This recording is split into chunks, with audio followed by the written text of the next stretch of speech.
El día de hoy te voy a enseñar a detectar el trayecto de la tubería en una regadera por medio de dos métodos. El primero, por medio de una cámara termográfica, y el segundo, por medio de un detector de materiales.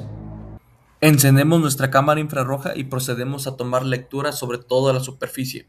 Observamos que toda la pantalla está de un mismo color, es decir, azul, morado.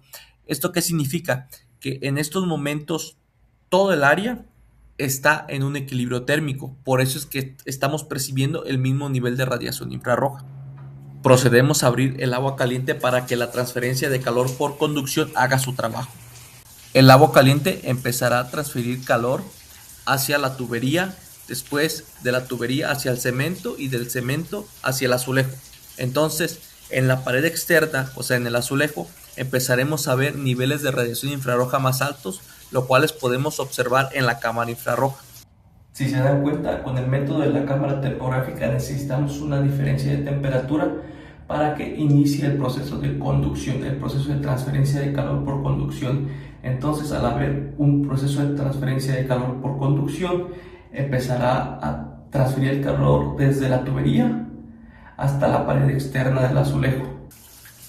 Podemos observar que al poco tiempo ya empezamos a notar el trayecto de la tubería.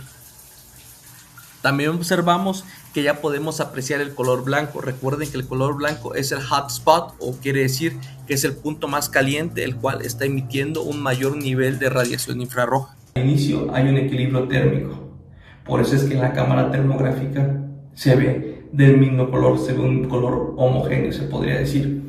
Después, al dejar que el proceso de transferencia de calor haga su trabajo, entonces nosotros podemos empezar a distinguir diferentes niveles de radiación infrarroja.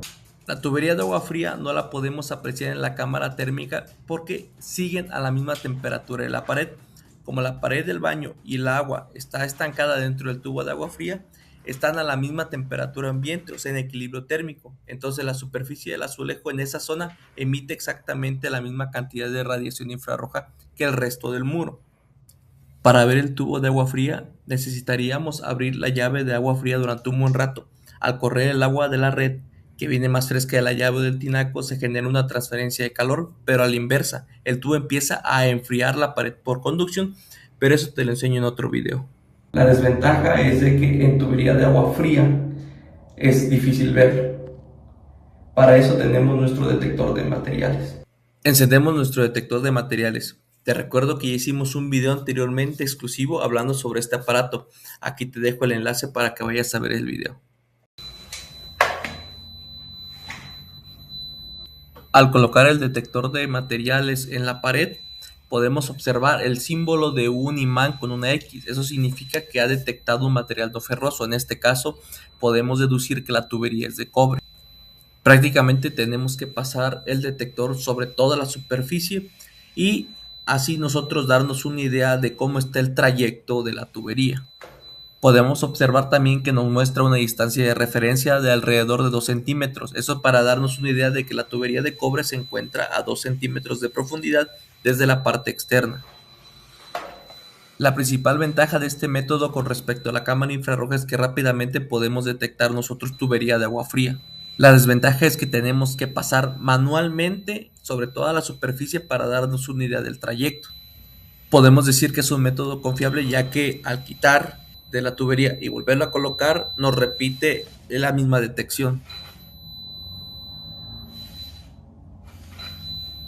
La ventaja del detector de materiales es de que podemos detectar cuando hay una tubería de agua fría. Sin embargo, si la tubería fuera de otro material, es decir, fuera un material diferente al metal como CPVC o PVC, entonces este detector de materiales no nos va a funcionar.